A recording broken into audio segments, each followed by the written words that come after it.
साथियों नमस्कार। समस्त अनियमित संविदा दैनिक वेतनभोगी कर्मचारी, अंशकालीन कर्मचारी, चाहे वे किसी भी राज्य के कर्मचारी हों, उनके नियमितीकरण को लेकर एक बहुत ही महत्वपूर्ण जानकारी प्राप्त हो रही है। साथियों, भारत की सर्वोच्च अदालत ने कर्मचारियों के नियमितीकरण को लेकर एक बहुत ही ऐतिहासिक फैसला दिया है।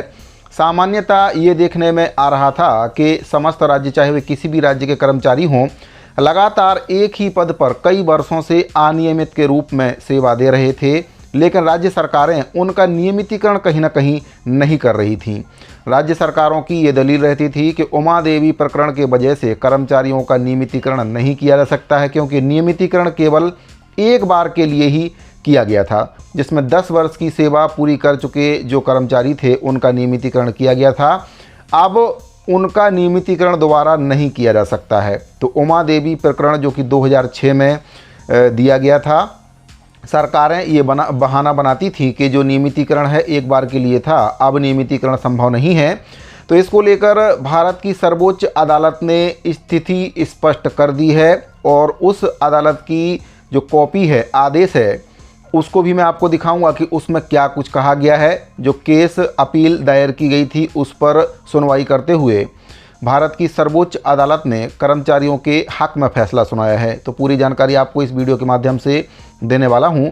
आपसे निवेदन है कि अगर पहली बार चैनल पर विजिट कर रहे हैं तो चैनल को सब्सक्राइब जरूर करें, साथ ही बेल आइकन को प्रेस करना ना भूलें, जिससे आपको कर्मचारियों से संबंधित जानकारी लगातार इस चैनल के माध्यम से मिलती रहे।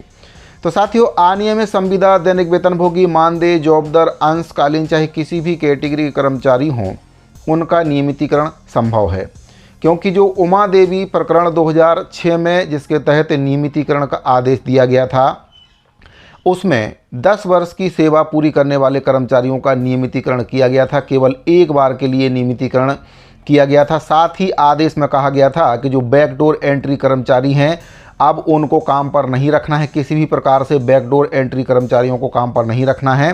अनियमित के तौर पर कर्मचारियों को काम पर नहीं रखना है।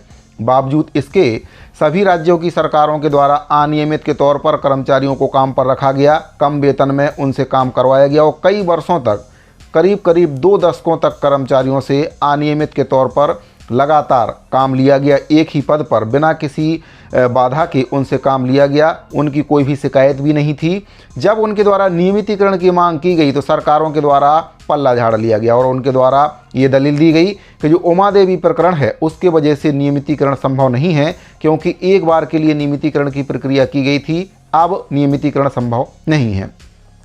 इसको लेकर अब भारत की सर्वोच्च अदालत ने फैसला सुनाया है कि जो नियमितीकरण किया गया था 2006 में उमा देवी प्रकरण, उसका मकसद बैकडोर एंट्रियों को रोकना था, ना कि नियमितीकरण को रोकना। साथियों, भारत की सर्वोच्च अदालत के द्वारा नियमितीकरण के संबंध में जो फैसला दिया गया है उसको भी आपको बताना चाहूँगा।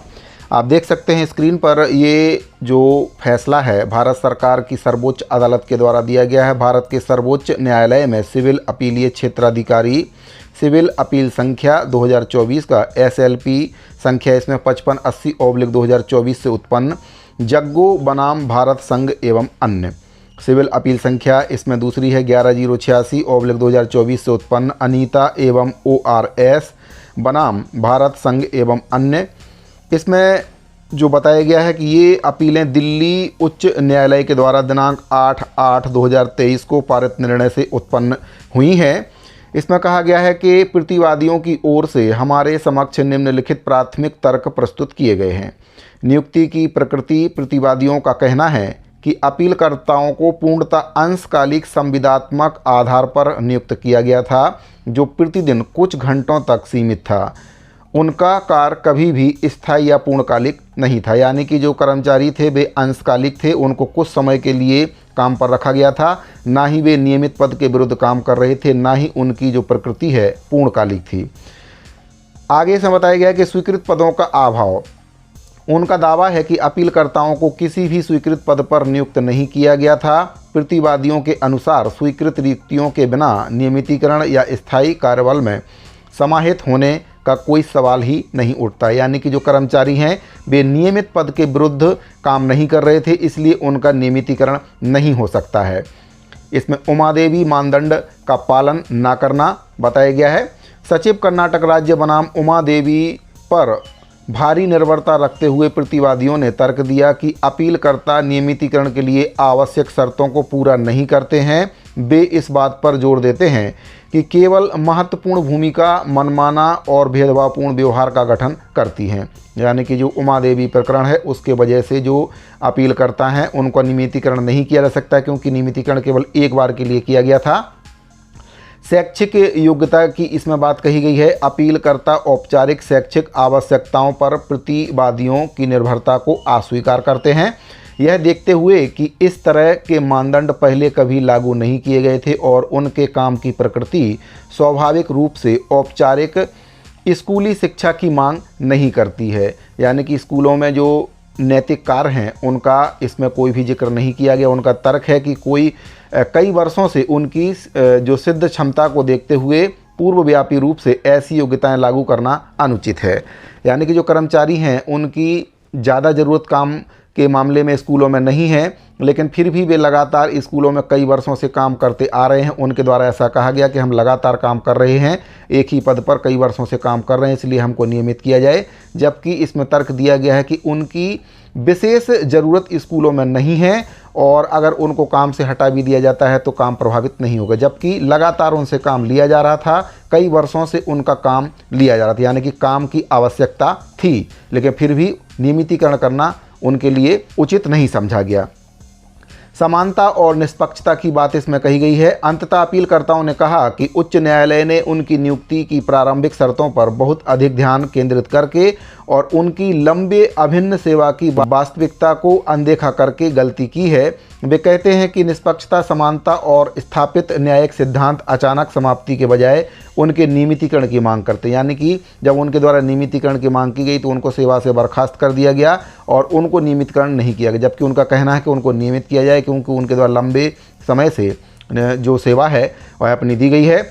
उन्हें कभी कोई चेतावनी भी नहीं दी गई, प्रतिकूल टिप्पणी भी उनके ऊपर नहीं हुई। उन्हें इस बात पर जोर दिया गया उनका काम लगातार संतोषजनक रहा और उत्तरदाताओं की ओर से ऐसा कोई संकेत नहीं मिला कि उनका प्रदर्शन संतोषजनक नहीं था और इसमें सुधार की आवश्यकता। यानी कि लंबे समय तक काम करने के बाद भी उनके काम पर किसी प्रकार की उंगली नहीं उठाई गई थी, ना ही उनके काम को लेकर कोई टिप्पणी की गई कि उनका काम अच्छा नहीं है। तो इनका काम लगातार संतोषप्रद था और काम में किसी प्रकार की त्रुटि नहीं थी। इस आधार पर भी इनको नियमितीकरण करने का दावा पेश किया गया था। उमा देवी दिशा निर्देशों का अनुपालन। अपीलकर्ताओं का दावा है कि उनकी नियुक्तियां अवैध नहीं थीं, बल्कि ज़्यादा से ज़्यादा अनियमित थीं। सचिव कर्नाटक राज्य बनाम उमा देवी में निर्धारित सिद्धांतों का हवाला देते हुए वे प्रस्तुत करते हैं कि अनियमित नियुक्तियों में लंबे समय से कार्यरत कर्मचारी जो आवश्यक स्वीकृत कार्य पूरा करते हैं नियमितीकरण के लिए विचार के हकदार हैं। यानी कि जब किसी कर्मचारी से लंबे समय से एक ही पद पर काम लिया जाता है तो इसका मतलब ये है कि उस पद की आवश्यकता है, उस काम की आवश्यकता है। तो लंबे समय तक काम लिए जाने का मतलब है कि उनको नियमितीकरण करना चाहिए, क्योंकि उस काम की आवश्यकता तभी उनसे काम लिया जा रहा है। तो इसमें यह भी बताया गया, दलील दी गई कि लंबे समय से काम कर रहे हैं, इस वजह से भी उनका नियमितीकरण का हक बनता है, क्योंकि अगर उनकी ज़रूरत नहीं है तो फिर उनसे इतने वर्षों तक काम क्यों लिया गया। नियमितीकरण में भेदभाव का भी इसमें जिक्र किया गया। अपीलकर्ताओं ने बताया कि कम वर्षों की सेवा या समान कार्य वाले व्यक्तियों को नियमित किया गया। उनका तर्क है कि उनकी लंबी सेवा और समान कार्य के बावजूद उन्हें समान लाभ से वंचित किया गया। यानी कि एक ही कार्य की प्रकृति, यानी कि जो काम अनियमित कर्मचारी कर रहे वही काम दूसरे कर्मचारी भी कर रहे हैं, लेकिन उनको नियमित किया गया और इन कर्मचारियों को नियमित नहीं किया गया, क्योंकि ये अंशकालिक थे। बाकी जो कर्मचारी जिनको नियमित किया गया हो सकता है वे पूर्णकालिक हों। तो इनके द्वारा ये भी कहा गया है कि समान काम होने के बावजूद भी दूसरे कर्मचारियों का नियमितीकरण किया गया, जबकि हमारा नियमितीकरण इसमें नहीं किया गया। अपीलकर्ताओं ने इन अपीलों के माध्यम से इस न्यायालय का दरवाज़ा खटखटाया है। अपीलकर्ताओं की ओर से हमारे समक्ष निम्नलिखित तर्क प्रस्तुत किए गए हैं। निरंतर और महत्वपूर्ण कार्य। अपीलकर्ता अपनी लंबी निर्बाध सेवा पर जोर देते हैं, जो 1 दशक से भी अधिक समय तक चली और कुछ मामलों में 2 दशकों से भी अधिक। उनका तर्क है कि उनके कर्तव्य ना तो छिटपुट थे और ना ही परियोजना आधारित थे, बल्कि स्थायी थे और प्रतिवादी के कार्यालयों के दैनिक कामकाज का अभिन्न अंग थे। यानी कि जो साफ़ सफाई का काम है वह एक दैनिक काम है और इसमें किसी प्रकार का कोई भी गैप नहीं होता है। प्रतिदिन जब भी कार्यालय खुलते हैं तो साफ़ सफाई सबसे पहला काम होता है, इसके बाद ही काम स्टार्ट किया जाता है। तो उनके द्वारा ये तर्क दिया गया कि हमारा जो काम है वह दैनिक था और कंपलसरी था, फिर इसके बावजूद भी उनको नियमितीकरण नहीं किया गया। कर्तव्यों की प्रकृति उनकी जिम्मेदारियों जैसे कि सफाई, धूल झाड़ना, बागवानी और अन्य रखरखाव काम आकस्मिक या परिधीय नहीं थे। इसके बजाय वे एक स्वच्छ, व्यवस्थित और कार्यात्मक कार्य वातावरण सुनिश्चित करने के लिए केंद्रित थे, जो आमतौर पर नियमित पदों से जुड़ी भूमिकाओं के साथ प्रभावी रूप से संरेखित होते थे। यानी कि जो काम था वह एकदम कंपलसरी काम है, जैसे कि झाड़ू लगाना, बागवानी करना, रखरखाव करना। ये सभी काम अचानक नहीं लिए जाते हैं, ये काम निरंतर रहते हैं, लगातार इन कामों की ज़रूरत रहती है और सभी जगह इनकी ज़रूरत पड़ती ही है। ऐसे में इनको इस काम को ये बताना कि ये कुछ समय के लिए ये काम के लिए रखे गए थे, जबकि दैनिक रूप से इन कामों की ज़रूरत पड़ती है। जो काम है, साफ़ सफाई का काम है, बागवानी का काम है, धूल झाड़ना, ये सब काम, ऑफिस की साफ़ सफाई करना, ये नियमित काम है। इनके लिए इनका नियमितीकरण का दावा बनता है। उनके खिलाफ कोई भी प्रतिकूल कार्रवाई करने से पहले सुनवाई की आवश्यकता नहीं होती, खासकर तब जब उनका सेवा रिकॉर्ड बेदाग हो। यानी कि अगर उनका सेवा रिकॉर्ड बेदाग हो, किसी प्रकार की उनके ऊपर टीका टिप्पणी नहीं की गई है, तो ऐसे में इनका नियमितीकरण बनता है। इस मामले में अपीलकर्ताओं को सुनवाई का कोई अवसर नहीं दिया गया, ना ही उन्हें उनकी बर्खास्तगी के लिए कोई कारण बताया गया, जबकि लगभग 2 दशकों के समर्पित सेवा के बाद भी उन्हें बर्खास्त कर दिया गया था। तो साथियों, लंबे समय तक सेवा करने के बावजूद जब कर्मचारियों के द्वारा नियमितीकरण की मांग की गई तो उनको बर्खास्त कर दिया गया, ये कहते हुए कि उनके काम की आवश्यकता नहीं है। अगर कार्य की आवश्यकता नहीं थी तो 2 दशकों तक उनसे लगातार काम क्यों लिया गया? अगर वे अनियमित के तौर पर काम करते रहते तो शायद उनको कार्य से बर्खास्त नहीं किया जाता। जैसे ही उन्होंने नियमितीकरण की मांग की तो उनको काम से हटा दिया गया, ये कहते हुए कि उनके काम की आवश्यकता नहीं है।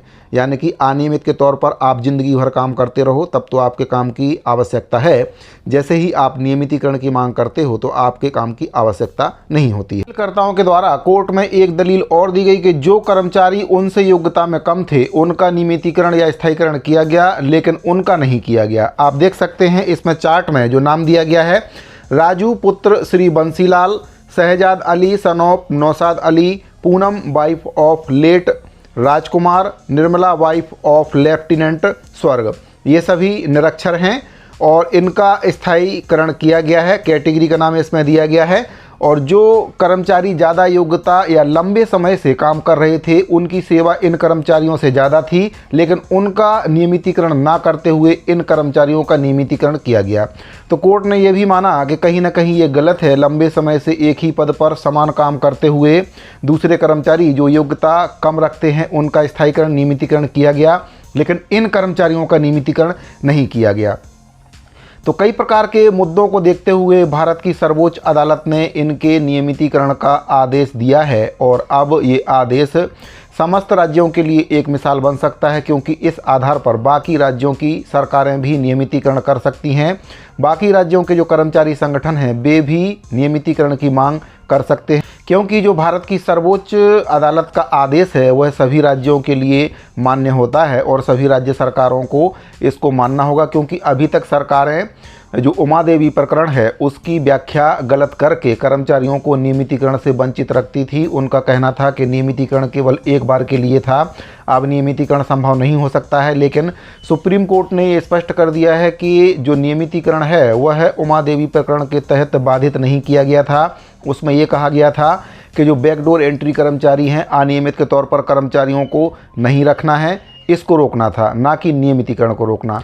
तो साथियों, समस्त राज्यों के अनियमित संविदा, दैनिक वेतनभोगी, मानदेय, जॉबदार, अंशकालीन कर्मचारियों के नियमितीकरण को लेकर ये बहुत ही ऐतिहासिक फैसला भारत की सर्वोच्च अदालत के द्वारा सुनाया गया है। उम्मीद करता हूं कि जानकारी आपको पसंद आई होगी। अगर आपको जानकारी अच्छी लगी हो तो वीडियो को लाइक और अपने अन्य साथियों को शेयर जरूर करें। इस वीडियो फिलहाल इतना ही, मिलते हैं अगली वीडियो में। अभी के लिए दीजिए इजाज़त, धन्यवाद।